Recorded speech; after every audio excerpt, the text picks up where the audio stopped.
நீ மாற்றத்திற்கு தயாரா? அருமை. அப்படியானால் இப்போது உன் கைகளில் இருக்கிற கருவிகளைப் பற்றி பேசலாம். முதல் கருவி. ஒரு எதிர்மறை உணர்ச்சி உன் மனதுக்குள் வந்தவுடனே அதை உபசரிக்காதே, அதோடு பேசாதே, அதற்கு மேடை போடாதே. அதை ஒரு தெருப்பூனை மாதிரி நினை. வீட்டுக்குள் நுழைய முயற்சிக்கிறது. நீ அமைதியாக ஆனால் உறுதியாக சொல்கிறாய், போ, இங்கே வேண்டாம், இன்று இல்லை. ஆரம்பத்தில் அது சினுங்கும், சத்தம் போடும், உன்னை எதிர்த்து வரலாம். ஆனால் நீ தொடர்ந்து இல்லை என்று சொன்னால் மெதுவாக அதன் சக்தி குறையும். கவனம் இல்லாத இடத்தில் எந்த உணர்ச்சியும் நீண்ட நேரம் உயிரோட இருக்க முடியாது. இரண்டாவது கருவி. மாறாகச் செய். உள்ளுக்குள் சரியில்லை என்றாலும் சிரிக்க முயற்சி செய். முதுகை நேராக வைத்து அமரு.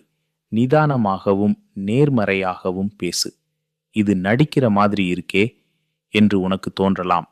பரவாயில்லை. ஏன் தெரியுமா? உன் உடல்தான் உன் மனதுக்கு பாடம் கற்றுக் கொடுக்கிறது. இதை குறித்து ஒரு ஞானி சொன்ன வார்த்தைகள் நினைவுக்கு வருது. வில்லியம் ஜேம்ஸ் சொன்னது, கோபம், சோகம் போன்ற உணர்ச்சிகளை நீ கட்டுப்படுத்தினால் காலத்தோடு அவை தானாகவே மங்கிவிடும். உடனே எதிர்வினை செய்யாமல் 10 வரை எண்ணிப்பாரு. அந்த சிறிய இடைவெளி உன்னை அமைதியாக வைத்திருக்கும். சில நேரம் உன்னை எரிச்சலடைய வைத்த விஷயத்தை நினைத்து நீயே சிரிக்க ஆரம்பிப்பாய். நீ உட்காரும் விதம், நீ பேசும் விதம், நீ நடக்கும் விதம், இவையெல்லாம் நீ எப்படி உணர்கிறாய் என்பதை மாற்றும்.